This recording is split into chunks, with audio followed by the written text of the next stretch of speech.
कार्यालय जिला एवं सत्र न्यायाधीश सरगुजा अंबिकापुर में सहायक ग्रेड 3 वाहन चालक, भृत्य, स्वीपर और चौकीदार के पदों पर भर्ती हो रही है, जिनके लिए वेतनमान 9,000 रुपये से 62,000 रुपये तक रखा गया है।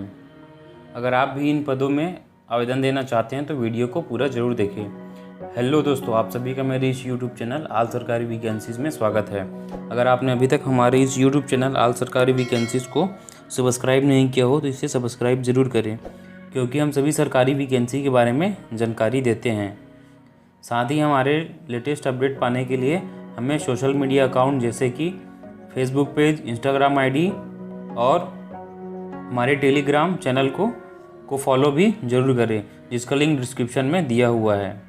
तो आज की इस पोस्ट में हम कार्यालय जिला एवं सत्र न्यायाधीश सरगुजा में चतुर्थ एवं तृतीय श्रेणी कर्मचारी, सहायक ग्रेड 3 वाहन चालक, भृत्य, स्वीपर और चौकीदार के पदों पर भर्ती हो रही है, इसके संबंध में जानकारी देंगे।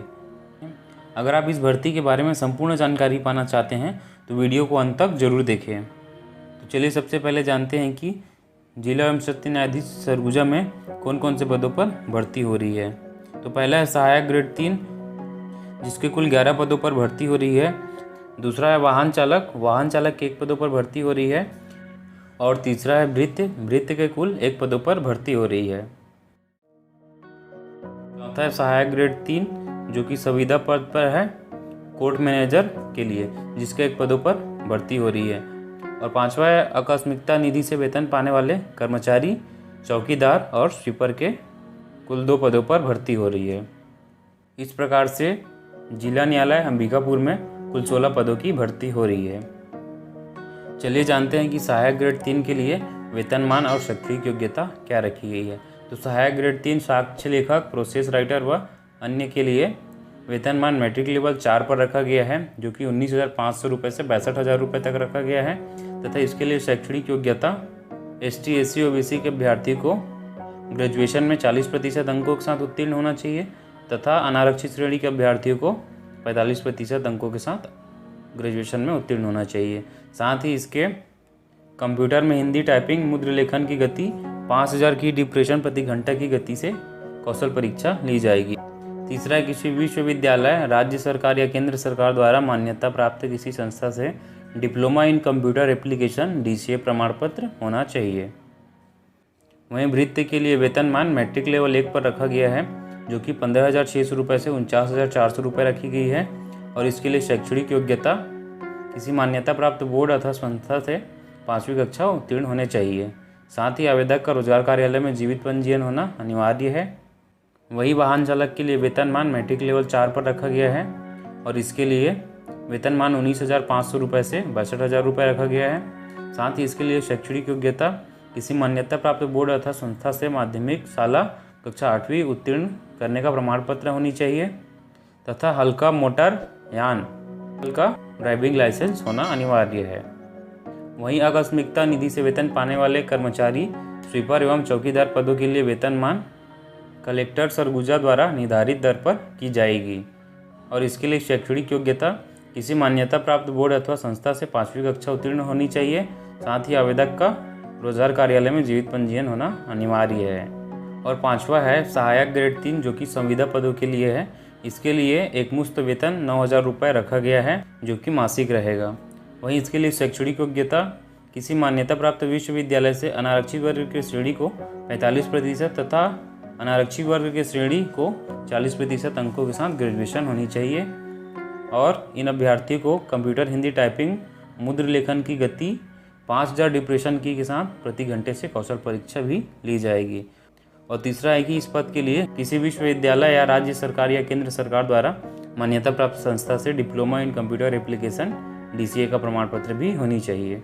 अगर ऊपर बताई गई पदों के लिए आप अर्हताएँ रखते हैं तो इन पदों के लिए आप आवेदन दे सकते हैं, जो कि निःशुल्क आवेदन है। चलिए वीडियो के आगे में जानते हैं कि डिस्ट्रिक्ट कोर्ट सरगुजा में जो भर्ती हो रही है उसके लिए आयु सीमा क्या रखी गई है।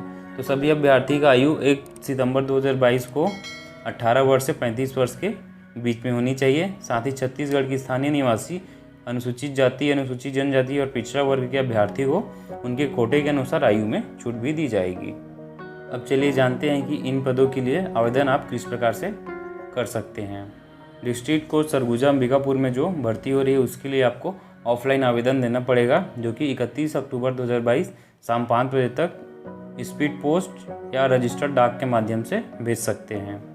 तो चलिए सबसे पहले जानते हैं कि इन पदों के लिए आपको आवेदन देने के लिए लिफाफे में कौन कौन से आवश्यक डॉक्यूमेंट की ज़रूरत पड़ेगी, जिसके किसी एक डॉक्यूमेंट के ना होने से आपका आवेदन निरस्त हो जाता है।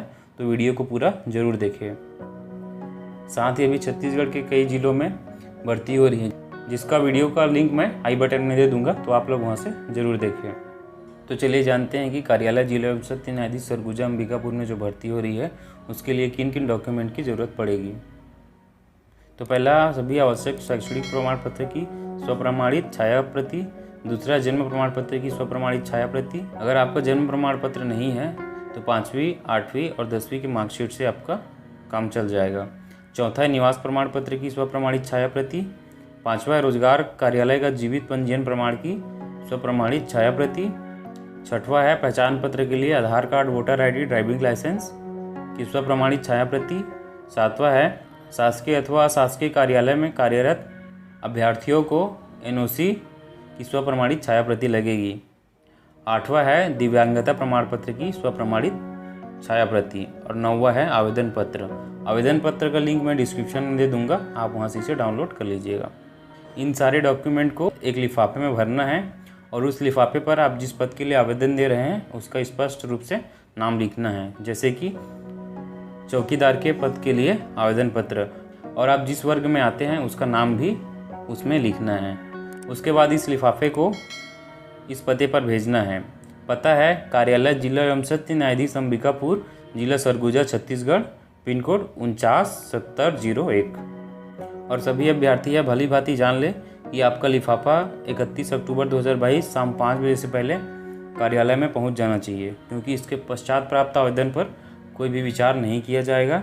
साथ ही आवेदन पत्र को सही से भरें और फोटो लगाकर उसे स्वप्रमाणित जरूर करें। जब आप अपना आवेदन पत्र भेजें तो स्पीड पोस्ट अथवा रजिस्टर्ड डाक का ही उपयोग करें। इसके अलावा किसी भी प्राप्त माध्यम पर कोई भी विचार नहीं किया जाएगा। इस भर्ती के संबंध में अधिक जानकारी के लिए आप district.ecourse.gov.in/सरगुजा पर विजिट कर सकते हैं। इससे संबंधित सारी जानकारी आपको यहीं उपलब्ध कराई जाएगी। आज की इस पोस्ट में बस इतना ही।